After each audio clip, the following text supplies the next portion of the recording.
नमस्कार, आप देख रहे हैं स्वराज टुडे और मैं हूं आपके साथ मानवी ठाकुर। शुरुआत करते हैं आज की खास खबरों के साथ। प्रयागराज महाकुंभ मेला क्षेत्र में कुछ बुजुर्ग और महिलाएं दम घुटने की वजह से बेहोश उनके गिरने के बाद भगदड़ जैसी स्थिति बनी।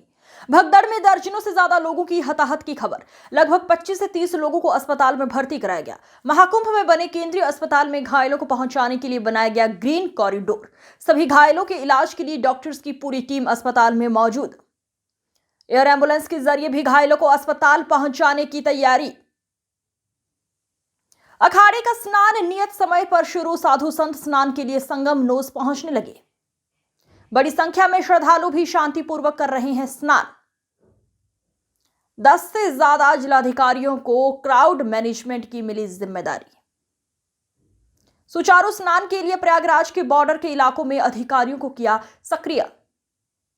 डीजीपी प्रशांत कुमार ने किसी भी अप्रिय स्थिति से स्पष्ट रूप से मना किया है। स्थिति पूरी तरीके से ठीक और शांतिपूर्ण तरीके से स्नान होने की बात कही। और प्रयागराज महाकुंभ में श्रद्धालुजनों की भारी भीड़ है। लगभग 8 से 10 करोड़ श्रद्धालु इस समय प्रयागराज के अंदर मौजूद है। कल भी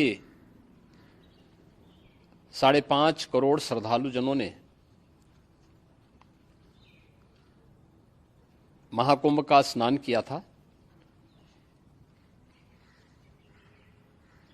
ये जो भारी दबाव श्रद्धालुजनों के कारण और श्रद्धालुओं के संगम नोच पर जाने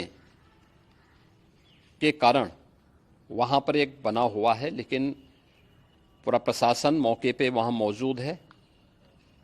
रात्रि को 1 से 2 बजे के बीच में अखाड़ा मार्ग पर, जहां पे अखाड़ों के अमृत स्नान के दृश्य से बैरिकेड्स भी किए गए थे, तो बैरिकेड्स को फांद करके आने में कुछ श्रद्धालु गंभीर रूप से घायल हुए हैं। उन्हें तत्काल हॉस्पिटल में पहुंचा करके उपचार आदि की व्यवस्था उनके लिए की गई है। उनमें से कुछ श्रद्धालु गंभीर रूप से घायल हैं। लगातार प्रशासन स्थानीय स्तर पर श्रद्धालुओं की सकुशल स्नान कराने के दृष्टि से रात्रि को कल सायंकाल 6:30-7 बजे से ही मौनी अमावस्या का मुहूर्त प्रारंभ होने के बाद से ही लगातार लगा हुआ है। प्रयागराज में महाकुंभ में श्रद्धालुजनों के सकुशल स्नान करने, अमृत स्नान के लिए देश भर से आए हुए श्रद्धालुजनों की व्यवस्था के लिए, उनके कुशल क्षेम के लिए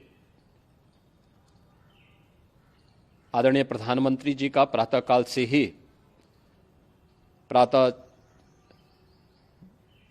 से ही उनके लगभग 4 बार प्रधानमंत्री जी ने हालचाल लिया है। माननीय गृह मंत्री जी ने, माननीय राष्ट्रीय अध्यक्ष भारतीय जनता पार्टी श्री जेपी नड्डा जी ने, माननीय गृह मंत्री श्री अमित शाह जी ने भी, और प्रदेश की माननीय राज्यपाल श्रीमती आनंदीबेन पटेल जी ने भी लगातार जानकारी लेकर के सभी के कुशल क्षेम और सकुशल स्नान कराने के बारे में निरंतर रिपोर्ट ले रहे हैं।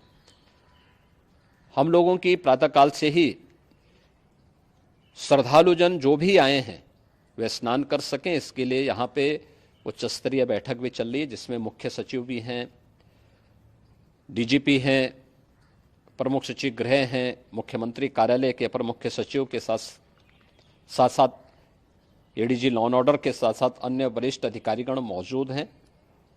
प्रयागराज में हालात वर्तमान में नियंत्रण में हैं, लेकिन भीड़ का दबाव बहुत बना हुआ है। अखाड़ा परिषद से जुड़े हुए पदाधिकारियों के साथ मैंने स्वयं भी बातचीत की है। आचार्य महामंडलेश्वरों से भी, पूज्य संतों के साथ भी मेरी बातचीत हुई है, और पूज्य संतों ने बड़ी ही विनम्रता के साथ इस बात को कहा है कि नहीं, श्रद्धालु जन पहले स्नान करेंगे और फिर जब उनका दबाव कुछ कम होगा और वे सकुशल वहां से निकल जाएंगे, तब हम लोग स्नान कर। आज की खबरों में बस इतना ही। जल्द होगी मुलाकात, तब तक के लिए नमस्कार।